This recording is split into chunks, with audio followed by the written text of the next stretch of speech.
I want you to pause for a moment and picture this. Not a protest, not a defendant being dragged out of court, but licensed attorneys, officers of the court being physically removed by federal marshals while a judge threatens contempt and disbarment. This didn't happen because of a verdict. It didn't happen because of a sentencing. It happened because of one email, a single document that Trump's lawyers had sworn under oath did not exist. I've spent decades studying institutions, how they hold, how they fracture, and how they fail. And I can tell you this, when lawyers melt down in open court rather than confront evidence, something much bigger than a bad legal day is unfolding. This isn't just about Donald Trump. It's about what happens when loyalty replaces truth inside a system that only survives on credibility. If you want to understand how power actually collapses quietly, legally, and in plain sight, stay with me. To understand why this moment matters, we have to be precise. What happened in that courtroom was not a theatrical outburst. It was the collapse of an entire defense strategy built on one fragile pillar: credibility. From the start of this trial, Trump's lawyers were asking the court to believe something very specific, that any document problems were accidental, that Trump relied on legal advice, that the government was overreaching for political reasons. For weeks, that argument held. They sounded reasonable, measured, professional, and that's why this email mattered so much. Because when a defense tells a judge this document never existed, they are not making an argument. They are making a fact claim, and the entire legal system depends on those claims being true. Once that credibility snaps, everything else collapses with it. What you're watching here is not a bad objection.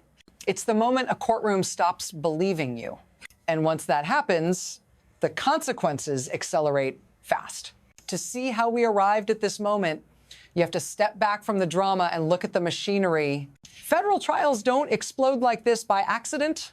They move slowly, deliberately, almost boringly until they don't. For days, prosecutors weren't chasing headlines.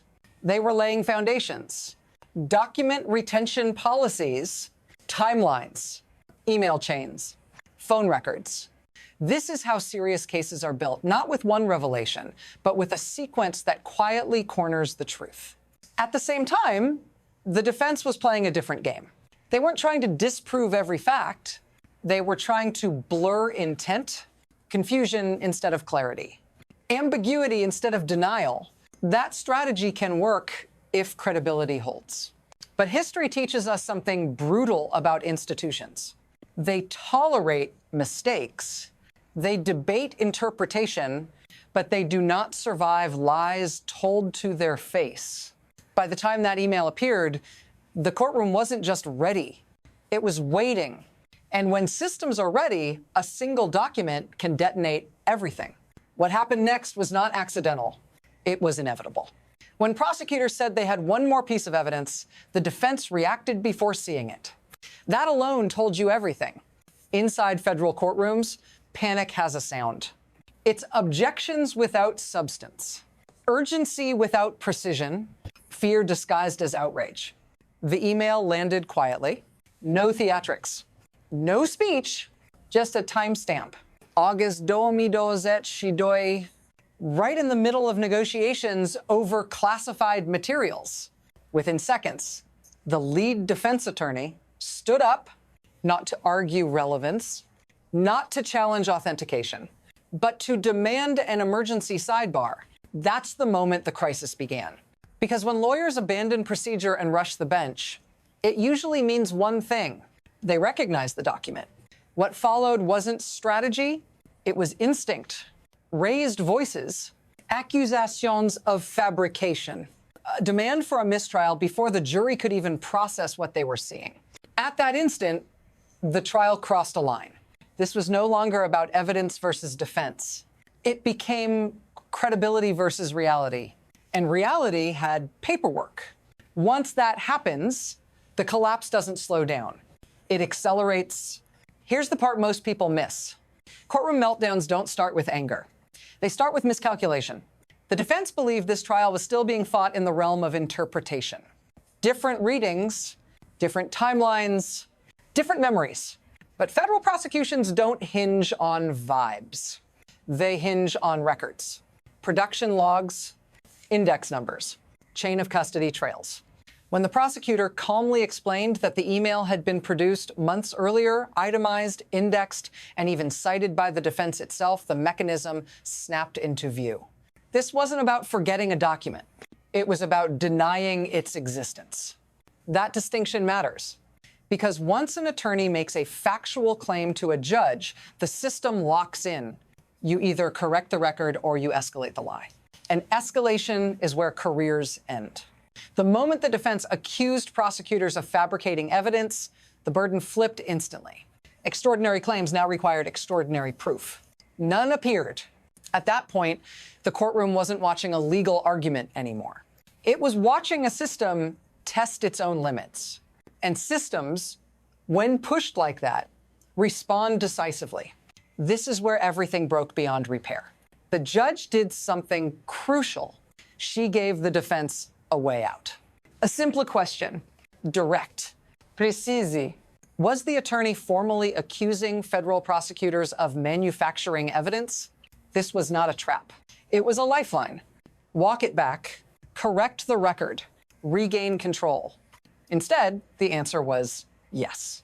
In that moment, the courtroom shifted from argument to authority. Accusing the government of criminal fraud isn't rhetoric. It's an allegation that demands proof. And when none followed, the judge issued a direct order. Sit down, stop. That was the last off-ramp. The refusal that followed transformed misconduct into defiance.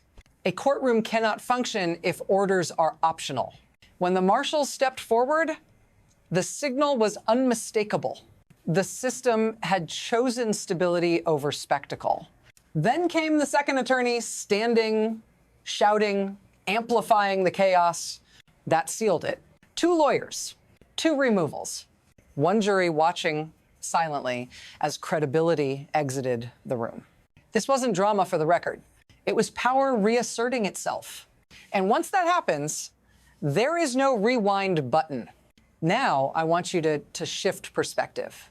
Because this isn't happening in an abstract courtroom. It's happening inside a system that governs your life, whether you think about it or not. When lawyers are removed for lying and defying orders, the damage doesn't stop with them. It ripples outward. Imagine being a juror.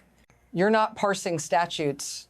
You're reading behavior. You just watched defense attorneys melt down rather than confront evidence. You watched marshals escort them out like a security threat. That image doesn't disappear when deliberations begin. And if you're an ordinary citizen watching this unfold, the message cuts deeper. The legal system asks you to believe in rules, in fairness, in accountability. But it only works if those rules apply to everyone, even powerful defendants and their lawyers. When professionals abandon standards to protect a client, it erodes trust for everyone else who depends on the law to function.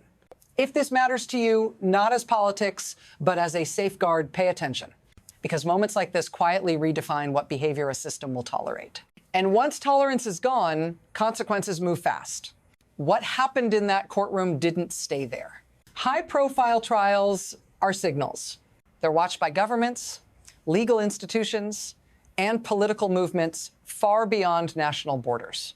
When the world sees attorneys for a former president removed for contempt, it sends a message about where authority truly resides. Not in wealth, not in fame, but in institutional rules that, when enforced, still matter. For allies, this is a stress test. Does the system hold under pressure? Does it enforce standards even when the defendant is powerful? For adversaries, it's something else entirely. They're looking for weakness, for proof that democratic institutions can be bent, bullied, or broken. This moment offered neither comfort nor collapse. It offered enforcement, and that matters globally because credibility is currency. When courts demonstrate that no one, not even a former head of state, gets to ignore orders or rewrite facts, it strengthens every treaty, every alliance, every legal expectation built on trust. The opposite would have been far more dangerous. What the world saw was not chaos. It was a system drawing a line. And once lines are drawn publicly, They shape what comes next. From here, the system forks. And there are only three paths forward. The first is the optimistic scenario. The court tightens discipline, proceeds efficiently, and the remaining defense recalibrates within the rules. The jury separates spectacle from substance. The process, though bruised, holds. That outcome restores a basic truth. Institutions can absorb shock and still function. The second path is messier, delays. Motions, appeals built around alleged misconduct. A defense arguing not innocence, but procedural harm. This is where trials slow down and public confidence erodes quietly. Then there's the worst case. The meltdown becomes strategy, chaos as leverage, contempt as provocation. If courts reward that behavior even indirectly, it teaches future defendants that disruption works. That lying loudly enough creates advantage. History is unforgiving on this point. Systems either punish rule breaking or they invite more of it. The choice isn't about one defendant. It's about whether institutions train people to respect boundaries or to test how far they can be pushed. And the final decision doesn't come later. It's being made right now, in real time. So here's the real takeaway. What you witnessed wasn't a legal tantrum. It was a stress fracture, a moment when loyalty to power collided with the immovable weight of rules. Courts don't need drama to assert authority. They need compliance. And when that disappears, the response is swift, visible, and final. When lawyers would rather be dragged out of court than confront evidence, juries notice. Judges notice. And the system remembers this isn't just about Donald Trump. It's about whether professional standards still mean anything when the stakes are high and the client is powerful. If rules bend for one case, they bend for all. If lies are tolerated once, they become precedent. That's why this moment matters more than any single verdict. Because the strength of a system isn't measured by how it treats the innocent, but by how it restrains those who think the rules don't apply to them. If you want to understand where power actually breaks and how institutions decide when enough is enough, this isn't the end of the story. It's the signal that the next chapter has already begun.